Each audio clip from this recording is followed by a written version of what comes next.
Bonjour tout le monde, j'espère que vous allez bien. Aujourd'hui, nous allons commenter un peu l'une de mes phrases fétiches du moment. Alors, il faut savoir que régulièrement, en fait, il y a des phrases qui me viennent à l'esprit comme ça.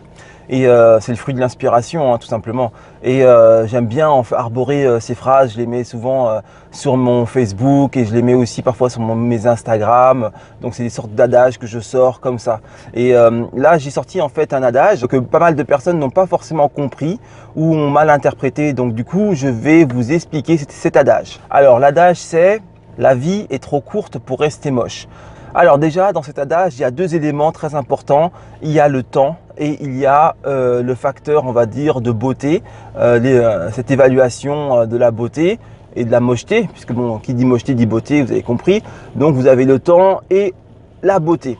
Donc il faut comprendre que dans la vie de tous les jours, on n'a pas forcément le temps. Vous pensez sans doute que parce que voilà, vous faites tout ce qu'il faut faire, vous êtes à l'heure et tout, vous avez le temps, mais en fait non, le temps il défile. Le temps il défile dans le sens où vous vieillissez, à chaque instant on vieillit et le temps qui passe, vous ne pourrez pas le récupérer. D'accord? Donc il est important de avoir une bonne gestion de son temps et il est important d'avoir un gameplay, enfin avoir un sorte de planning pour savoir où vous allez et ce que vous faites.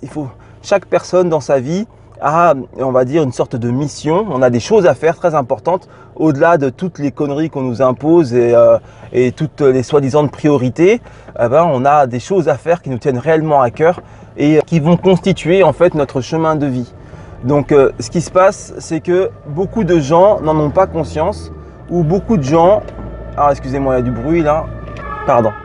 Donc je disais, beaucoup de gens n'ont pas forcément conscience de cela, ou soit ils en ont conscience mais en fait ils se le cachent, ils se mentent à eux-mêmes et ils enfouissent en eux cette priorité primordiale pour leur vie.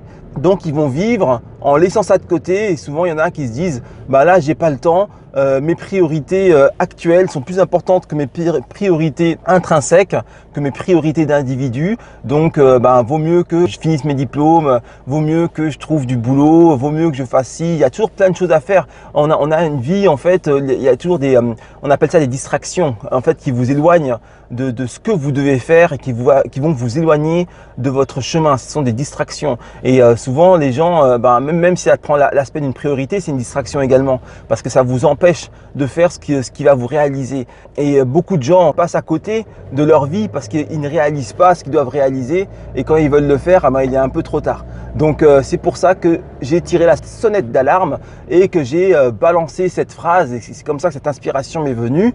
La vie est trop courte pour rester moche. Alors, quand je parle de moche, c'est pas forcément sous un critère de beauté. Après, la beauté, comme le surpoids, pour moi, c'est une résultante.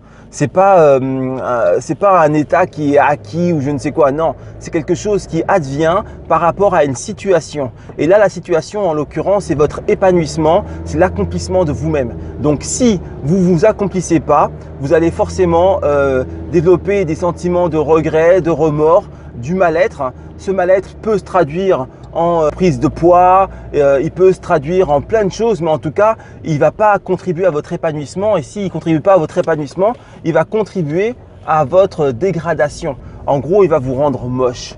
D'accord ?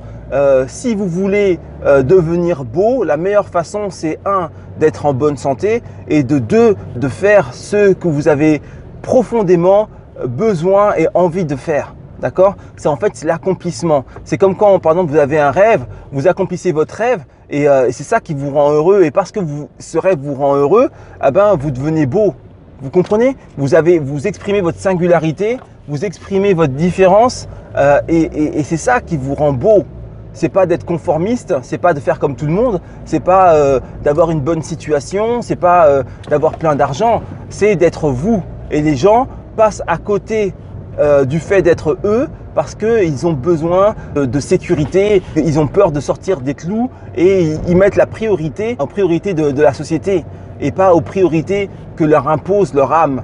Et du coup, ça les rend moches, quoi. Et ça les rend moches par la prise de poids, ça les rend moches par des rides, ça les rend moches par une énergie qui est terne, ça les rend moches par ce qu'ils dégagent, tout simplement. La vie est trop courte pour rester moche, c'est ça en fait. c'est un signal d'alarme pour vous dire que il faut pas perdre son temps et surtout il faut rester focalisé sur les vraies priorités, les priorités qui vont faire que vous allez devenir beau, les priorités qui vont faire que vous allez être épanoui, heureux et que vous allez dégager quelque chose de magnifique. Et pour dégager quelque chose de magnifique, il faut être ce qu'on appelle aligné, c'est-à-dire qu'il faut faire qu'un avec qui tu es et pas être dispersé, tu vois. C'est pas du genre mon âme me dit de faire ça, mais parce que la société et les conventions veulent que je fasse ça, je vais faire ça. Si tu fais ça, tu vas être tiraillé, tu n'es pas aligné. Il y en a une partie qui veut partir par là, une partie qui doit aller par là. Donc du coup, tu vois bien que les forces s'opposent et qu'il y a un souci. Et ce souci, ça va faire des frictions qui vont faire que tu auras des choses désagréables dans ta vie et ces choses désagréables vont se traduire dans ton corps, parce que le corps est très réceptif, le corps traduit tout ce qu'on vit, le corps c'est comme une carte en fait, hein. Vous pensez sans doute que quand il vous arrive des choses ou quand vous êtes dans un certain état d'esprit, vous pensez que les gens ne s'en rendent pas compte, vous pensez faire ça on va dire en cachette, mais le corps trahit tout est traduit dans le corps.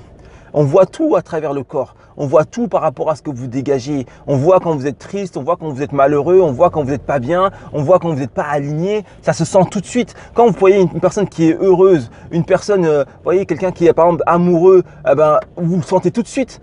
Pourquoi pensez-vous que lorsque c'est négatif, on ne le sent pas? Après, effectivement, beaucoup de gens sont dans cet état-là. Beaucoup de gens sont frustrés, beaucoup de gens sont malheureux et donc on pense faussement que c'est un état normal, un état conventionnel et que c'est acceptable. Mais ce n'est pas acceptable. C'est pas acceptable parce que ce sont toutes des personnes qui passent à côté d'eux-mêmes, qui passent à côté de leur beauté, qui passent à côté de leur épanouissement. C'est toutes des personnes qui font pas ce qu'ils ont à faire ici-bas. Et ça pose un réel problème parce que toutes ces frustrations cumulées, ça crée du malheur et donc ça crée un monde imparfait et un monde où il y aura de plus en plus de pénibilité, de peine, de tristesse, etc. D'accord? Parce que il faut savoir que qui a souffert fera souffrir. La seule chose qui vous rendra réellement beau, c'est votre épanouissement. Et cet épanouissement, il faut y travailler parce que vous n'avez pas forcément beaucoup de temps pour le faire. Vous avez le temps de votre vie. Après, c'est trop tard. Après, ça se passera sur d'autres plans. Mais en tout cas, par rapport à cette vie-là, par rapport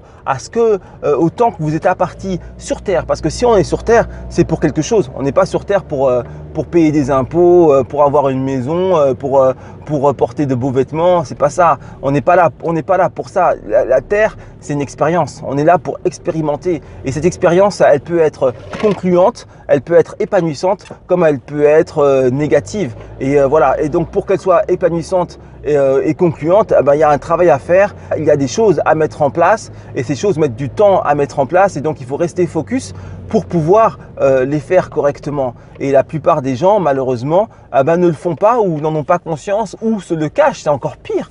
Quand vous sentez au fond de vous que c'est par là qu'il faut que vous alliez et que vous ne le faites pas, c'est encore pire. Quand vous mentez à vous-même, c'est encore pire. Ça, c'est vraiment l'un des grands facteurs de mocheté, grand facteur amochisant, le fait de se mentir à soi-même. Se mentir déjà à la base, c'est moche, mais se mentir à soi-même, c'est encore pire. C'est encore pire. C'est quand tu te mens à toi-même, tu es en train de meurtrir ton âme. Il faut bien comprendre ça. La douleur de cette âme, elle va s'exprimer dans ton corps et ça va te rendre moche. D'accord? Donc ça, c'est important. Voilà. Donc il faut vraiment travailler à ça. Après, il n'y a pas de formule miracle, mais c'est vrai que par rapport à ce que je propose, c'est quelque chose qui me tient à cœur et c'est quelque chose sur lequel je travaille. C'est-à-dire, à partir du moment où vous allez donner le meilleur de vous-même, à partir du moment où vous allez vous battre pour quelque chose qui vous tient à cœur et que cette chose n'est pas évidente et que vous allez ramer pour réussir, ça va vous faire progresser. C'est une expérience. Moi, ce que je propose par exemple avec le coaching intense, c'est une expérience qui va vous faire progresser et au final, lorsque vous aurez passé les difficultés de cette expérience, cette expérience-là va vous rendre un peu plus heureux parce qu'elle va vous ramener un peu plus vers vous-même. Lorsque vous faites un coaching intense, vous ne pouvez pas faire bonne figure. Quand vous faites le coaching intense, comme c'est intense, vous êtes obligé de mettre toute votre énergie dedans et donc du coup, parfois, lorsque vous faites votre coaching, vous faites des têtes pas possibles, vous transpirez, voilà, vous êtes vrai en fait, vous êtes vrai parce qu'on essaie tout le temps de faire bonne figure. Les gens sont tristes, mais après ils vont mettre du maquillage pour essayer de bien paraître. Les gens sont tristes, mais ils vont porter tel vêtement pour essayer d'avoir le change, pour de donner le change. Mais en fait, non. En fait, il faut être tel que tu es. Il faut exprimer ce que tu es. Si tu es triste, ah ben vas-y, pleure. Si tu es heureux, vas-y, rigole. Sois aligné avec ce que tu es. Et c'est comme ça que tu vas avancer sur le chemin de la vérité et sur le chemin de toi-même. Et lorsque tu fais quelque chose de difficile, comme le coaching intense, mais quand tu fais quelque chose qui demande de sortir un peu de ta zone de confort et d'aller puiser à ton essence pour pouvoir faire les choses correctement, ça te fait progresser. Le coaching intense te fait progresser. Le coaching intense fait que tu deviens plus beau, que tu deviens en meilleure santé et que tu t'alignes davantage sur ta vie et sur ce que tu as à faire. C'est pour ça que pour moi ça me tient à cœur et que c'est une phrase, la phrase que j'ai sortie, cette punchline, la vie est trop courte pour rester moche, c'est quelque chose vraiment qui me parle et qui fait écho en moi. Maintenant, comme je vous ai dit, il y a des personnes qui l'ont peut-être un peu mal interprété. J'espère que par cette explication, vous l'aurez un peu mieux compris et ce n'est pas du tout une question de gros ou de pas gros ou parce que tu es gros, tu es moche, ça ne veut rien dire. Être gros, être moche, c'est une résultante. C'est une résultante à un état, à une dysfonction, quoi. C'est-à-dire qu'à partir du moment où tu n'es pas aligné, tu dysfonctionnes et parce que tu dysfonctionnes, tu vas avoir des dégâts collatéraux par rapport à cela qui peuvent être la prise de poids, qui peuvent être pas mal de choses. Là même, ça peut aller jusqu'à la maladie même. Hein. Donc voilà, mais c'est des trucs collatéraux. Il ne faut pas se focaliser sur la prise de poids. Être gros, c'est rien en fait. Du jour au lendemain, tu peux maigrir. Tu vois, être gros, c'est rien du tout. D'ailleurs, il est plus facile de maigrir que de grossir. Donc, réjouissez-vous d'avoir du poids à perdre et profitez du fait que vous avez du poids à perdre pour vous lancer sur le chemin de vous-même et pour avancer vers ce que vous êtes et vers votre alignement. C'est une chance inestimable. Avoir du poids en trop, c'est une chance inestimable de pouvoir faire ce que vous avez à faire un peu plus et de pouvoir approfondir qui vous êtes. Donc, profitez-en, c'est vraiment cool, quoi. D'accord ? Donc je vous dis à très vite pour une autre vidéo. N'hésitez pas à vous abonner à la chaîne, n'hésitez pas à partager cette vidéo pour faire partager un peu cette notion et cette idée et que les gens, pour réveiller les gens, pour que les gens en fait prennent conscience et commencent à se mettre sur le chemin d'eux-mêmes et pour qu'ils soient un peu plus heureux. Donc s'il y a des gens que vous avez envie de rendre un peu plus heureux, partagez-leur cette vidéo, ça les aidera. Alors je vous fais de gros bisous, je vous dis à très vite et ciao ciao.